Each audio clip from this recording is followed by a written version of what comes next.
असर पठानकोट पहुंचे किसी सबसे पहले हमारे बीच में पहुंचे पठानकोट से प्रिंट मीडिया और लोकल मीडिया का मैं बहुत बहुत धन्यवाद करना चाहता हूँ।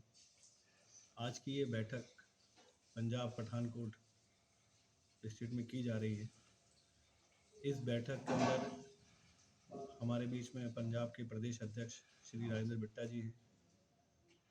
मेरे साथ मेरे राष्ट्रीय उपाध्यक्ष भाजपा ओबीसी मोर्चा एवं पूर्व राज्यसभा सांसद श्री सागर रायका जी हैं और पंजाब की ओबीसी मोर्चा की समस्त टीम हमारे साथ इस बैठक में आज एक अहम मुद्दे के ऊपर चर्चा करने के लिए बैठी है।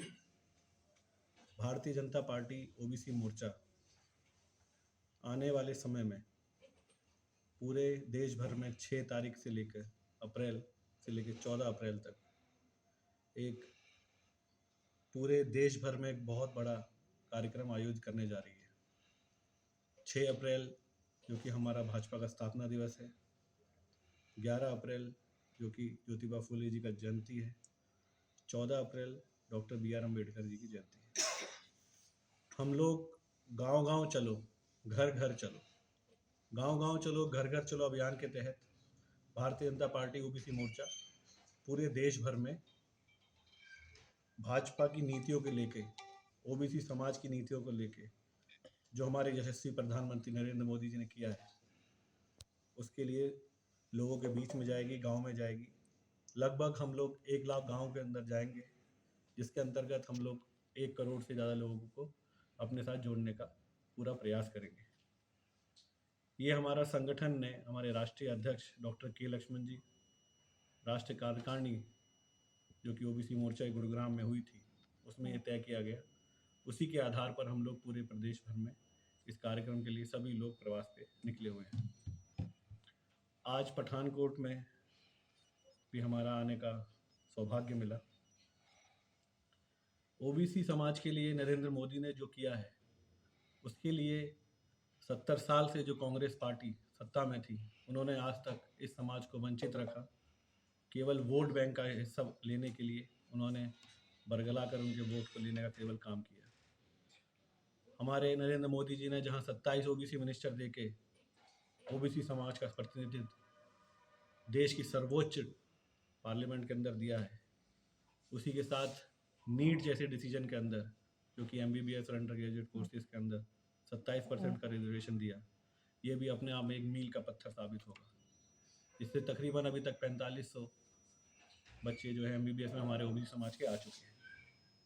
उसके अलावा वेंचर कैपिटल फंड की बात हो, प्रधानमंत्री मत्स्य संपदा योजना हो, विश्वास योजना हो, इससे ओबीसी समाज के लिए आज एक अलग ही तरह के उत्साह है और ओबीसी समाज के लोग भी अब अपने अपने क्षेत्रों में आगे बढ़ने लगे हैं। जहां एक तरफ तो भारतीय जनता पार्टी ओबीसी समाज को साथ लेकर चलना चाहती है और उसी तरफ दूसरी तरफ 70 साल जिस कांग्रेस ने शासन किया, वही कांग्रेस जो कि एक परिवारवाद के ऊपर अपनी टिकी हुई है और आगे भी ये चाहती है कि वो परिवारवाद के ऊपर इस देश के ऊपर दोबारा काबिज हो। परंतु लोकसभा का जो चुनाव है, जहां 2014 में नरेंद्र मोदी जी के नेतृत्व में हमें तकरीबन 15 करोड़ वोट मिला था और इस बार हमें 19 करोड़ से ज़्यादा वोट मिले थे, तो इस बार 2024 में भी हम लोकसभा चुनाव के अंदर और ज़्यादा बहुमत में आके हम लोग आने वाली सरकार को बनाने जा रहे हैं।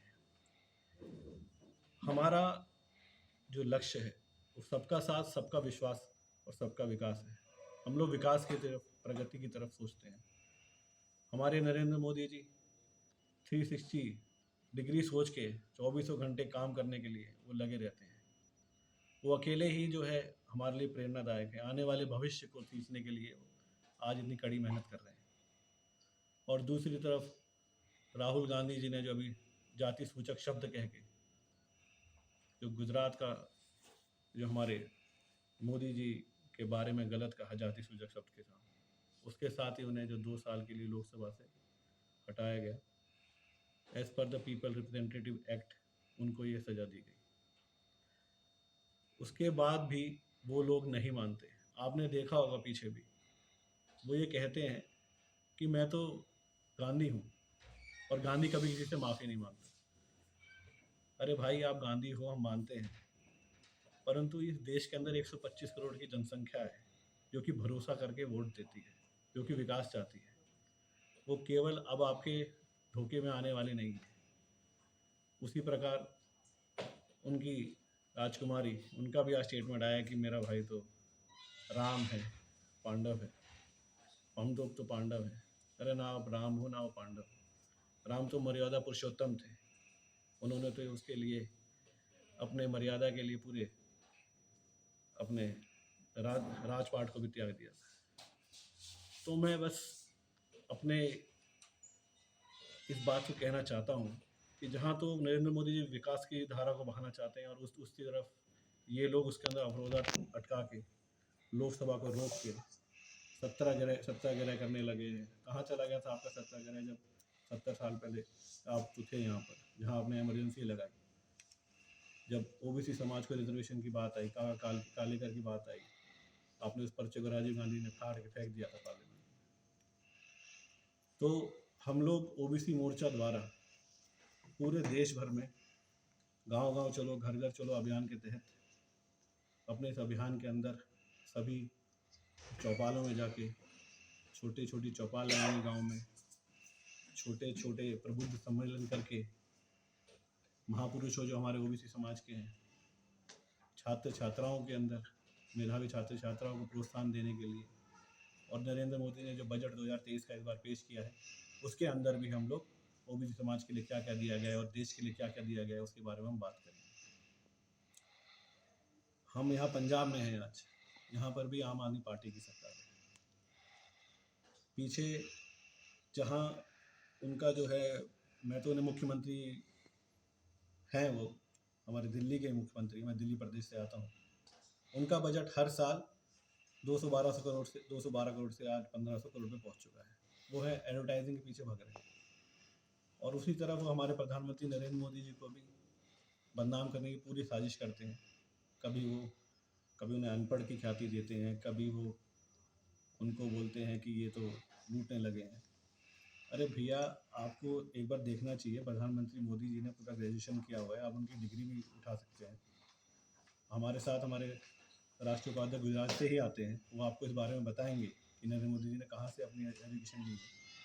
तो केवल एडवर्टाइजमेंट के लिए एक नैरेटिव क्रिएट करके लोगों को बरगला के झूठी योजनाओं को दे के, जहाँ तो आपके दो उप मुख्यमंत्री मनीष सिसोदिया और दूसरी तरफ सत्येंद्र जैन जेल के अंदर पड़े। अब तो कम से कम समझ जाओ, अब तो जो आपने जनता ने आपको, जनार्दन ने जो आपको डिसीजन दिया उसका सम्मान रख के दिल्ली की हालत को सुधारो। और पंजाब में भी वही इतना बुरा हाल है जो किसी से छुपा नहीं है।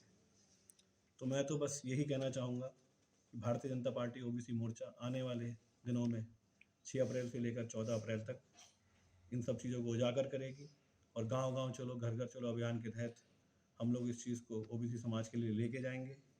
और इसी अंतर्गत हम लोग 6 अप्रैल को हमारे राष्ट्रीय अध्यक्ष श्री जगत प्रकाश नड्डा जी हरियाणा से इस गांव गांव चलो घर घर चलो अभियान का उद्घाटन करेंगे। धन्यवाद जी सर।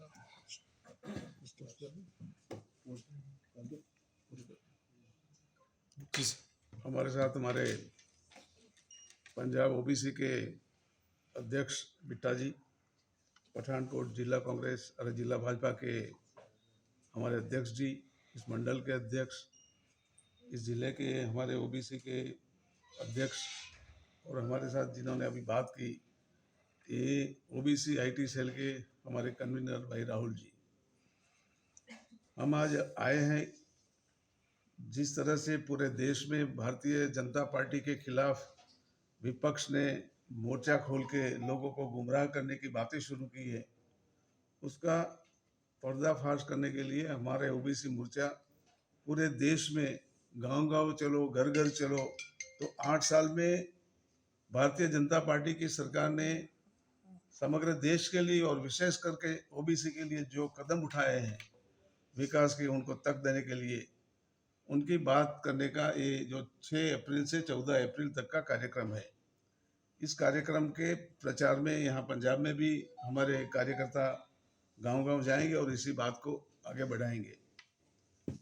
भाई राहुल जी ने जो बात कही उसके साथ साथ मेरा भी यही कहना है कि कानून को नहीं मानना, और कोर्ट ने जो वर्डिक्ट दिया है, सूरत की कोर्ट ने जाति सूचक शब्दों के खिलाफ उनको जो 2 साल की सजा और उनका सभ्य पद जो रद्द किया है देश की संसद से, तो वो हम कहते हैं कि बराबर है।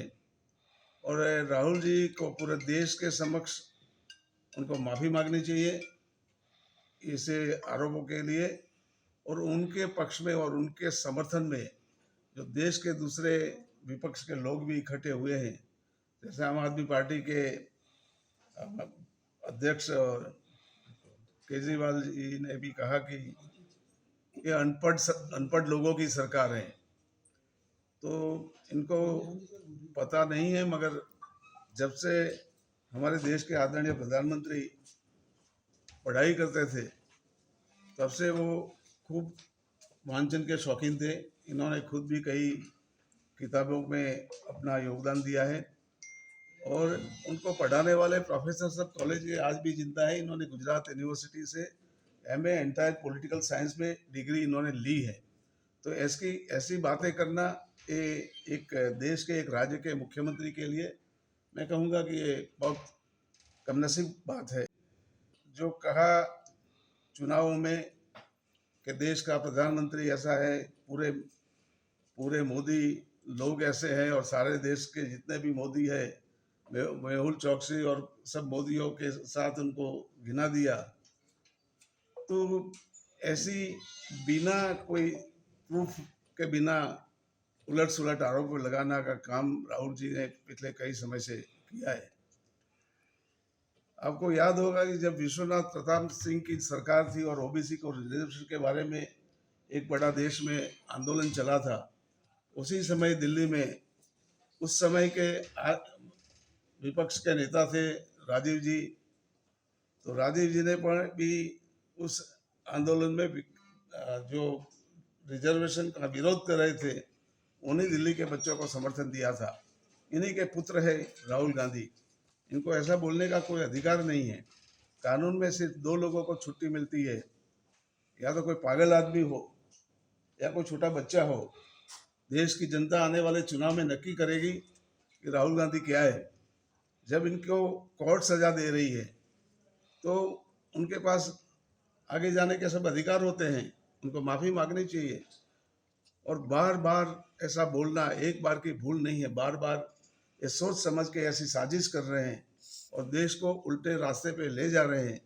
इसके लिए हमारे प्रधानमंत्री, देश के प्रधानमंत्री ने जो इस देश की जनता के लिए काम किए हैं, विशेषकर ओबीसी के वर्ग के लिए जो काम किए हैं, ओबीसी के बच्चों के शिक्षा के लिए, ओबीसी बच्चों को और रोजगारी के लिए, और समाज में पंचायत हो या कुछ भी हो उसमें उनको सबको एक मौका मिल जाए। आप देखोगे कि देश की प्रधानमंत्री, देश के राष्ट्रपति हमारे ट्राइबल समाज से आते हैं। इतने अच्छे अच्छे कदम उठाए, तो इस देश के ओबीसी के लोगों का अपमान राहुल गांधी ने किया है। और ये जो इन्होंने किया है उसमें पूरे देश के ओबीसी के लोगों के अंदर एक भयंकर रोष है, और इसमें राहुल जी को जल्दी से जल्दी माफ़ी मांगनी चाहिए। और हम हमारे ओबीसी के लोगों को आने वाले समय में इसी मुद्दे पे चुनाव के समय में ये बचपना, ये पागलपन लोग समझ चुके हैं और देश की जनता इसका करारा जवाब देगी। उस अपील के लिए हम लोगों के पास घर घर जा रहे हैं। हम हमारी बात रखेंगे, लोगों को समझाएंगे और भारतीय जनता पार्टी के फोल्ड में सबको लाके इसका करारा जवाब देंगे। सीटें आई, इस समय 156 सीटें आई। निर्धार है हमारे कार्यकर्ताओं का।